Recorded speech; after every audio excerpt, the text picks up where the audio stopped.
tentang aliran pendidikan klasik, yaitu yang akan dijelaskan oleh dia sendiri.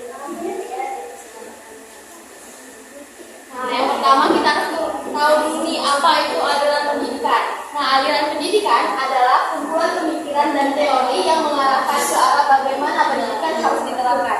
Nah, aliran pendidikan ini terbagi menjadi 3 macam. Yang pertama yaitu aliran pendidikan klasik, kedua aliran pendidikan modern, dan ketiga aliran pokok pendidikan Indonesia. Nah, saya akan menjelaskan yang pertama yaitu aliran pendidikan klasik. Next. Nah, aliran pendidikan klasik adalah aliran pendidikan yang berdasarkan teori tertentu yang mengarah pada cara mengajar dan mendidik kepribadian siswa.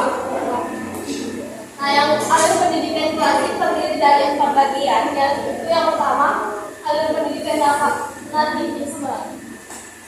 Aliran pendidikan nativisme mengatakan bahwa segala sesuatu ditentukan oleh faktor-faktor yang ada sejak lahir pada individu, dan perkembangan individu ditentukan oleh dasar turunannya.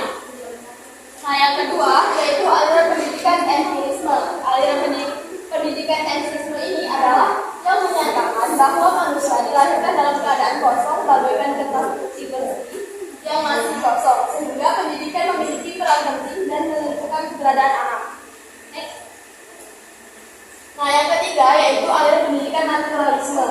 Aliran pendidikan naturalisme ini adalah aliran pendidikan yang sesuai dengan perkembangan alam. Seorang anak bebas untuk dapat mengekspresikan dirinya menurut ketentuan yang saintis. Tujuan aliran pendidikan Spencer ini, ada 5, yaitu yang pertama pemeliharaan itu diri, yang kedua melindungi diri, yang ketiga meningkatkan perkembangan anak didik, yang keempat menjaga antara hubungan sosial dan politik, yang kelima yaitu adanya waktu luang yang dapat dinikmati. Nah, yang keempat yaitu aliran pendidikan konvergensi. Aliran konvergensi adalah aliran yang berpendapat bahwa dalam proses perkembangan seorang anak ditentukan oleh faktor pembawaan maupun faktor lingkungan. Oke, next. Nah, selanjutnya yaitu aliran pendidikan modern yang akan dijelaskan oleh rekan saya yaitu Siti. Selanjutnya yaitu mengenai aliran pendidikan modern. Yang pertama ada aliran progresivisme. Maksud aliran ini adalah bahwa menghendaki adanya perubahan pelaksanaan pendidikan menuju arah yang lebih cepat dan ke arah yang positif. Nah, tujuan dari aliran progresivisme ini adalah untuk mengubah praktik pendidikan yang sebelumnya itu terkesan otoriter, maksudnya itu memberikan aturan yang ketat kepada seorang anak, kemudian diubah menjadi demokratis, yaitu memberikan menghargai potensi atau kemampuan yang begitu diharapkan. Lanjut. Yang kedua yaitu aliran rekonstruksionisme. Maksud aliran ini adalah untuk merombak tata susunan lama menjadi tata susunan kehidupan yang bercorak modern. Nah, tujuan dari pendidikan rekonstruksionisme ini adalah untuk membangkitkan kesadaran peserta didik tentang masalah sosial yang secara skala global, sehingga memberikan ajaran kepada mereka untuk menghadapi masalah tersebut. Kemudian yang ketiga yaitu aliran pendidikan perennialisme. Maksud aliran ini adalah bahwa aliran ini berpegang pada nilai-nilai yang bersifat kekal dan abadi, seperti berpegang teguh pada nilai-nilai adat dan istiadat. Tujuan pendidikan perennialisme adalah untuk membantu peserta didik menyikapi nilai-nilai kebenaran yang abadi agar mencapai kebaikan dalam kehidupan. Yang keempat ada aliran pendidikan idealisme. Maksud aliran ini adalah menganggap bahwa pengetahuan itu berasal dari pemikiran manusia, sehingga sesuatu yang dapat terwujud atas dasar pemikiran manusia tersebut.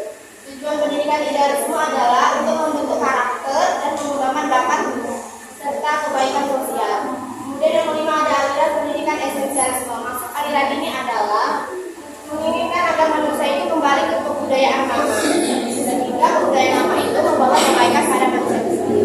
Tujuan pendidikan ini adalah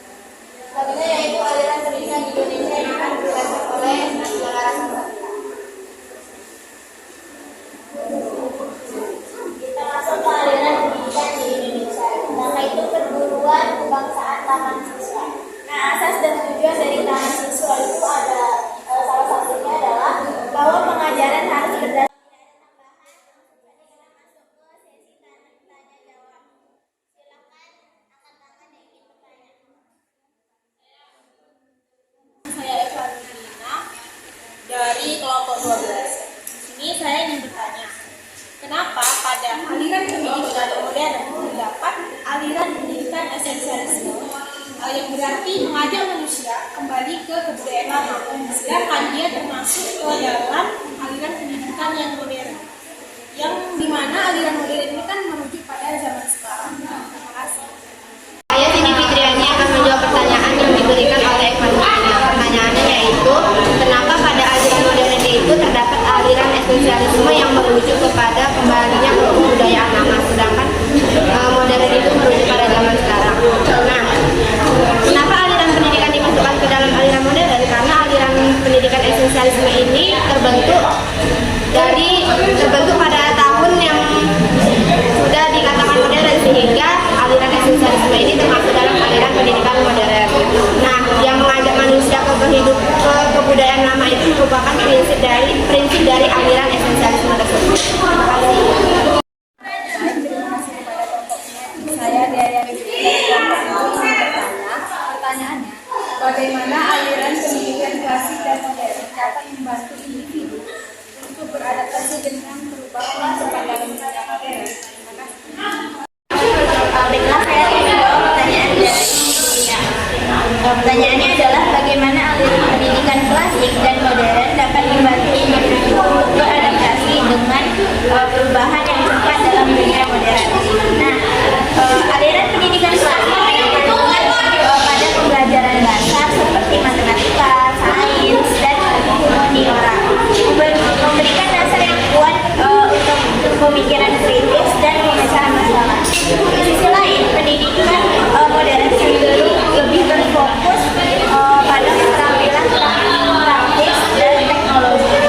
Kombinasi dari kedua pendekatan ini dapat membantu individu untuk mengembangkan pemahaman yang dalam tentang dunia serta keterampilan yang relevan untuk menghadapi perubahan yang cepat seperti pemikiran kreatif, adaptabilitas, dan keterampilan teknologi. Saya terima kasih. Nama saya Dika Akumda dari kelompok 8. Pertanyaan saya yaitu, bagaimana aliran pendidikan klasik mempengaruhi pembentukan karakter seseorang dan apa contoh metode yang bisa diterapkan dalam aliran pendidikan klasik? Terima kasih. Saya akan menjawab pertanyaan dari media. Yang pertanyaan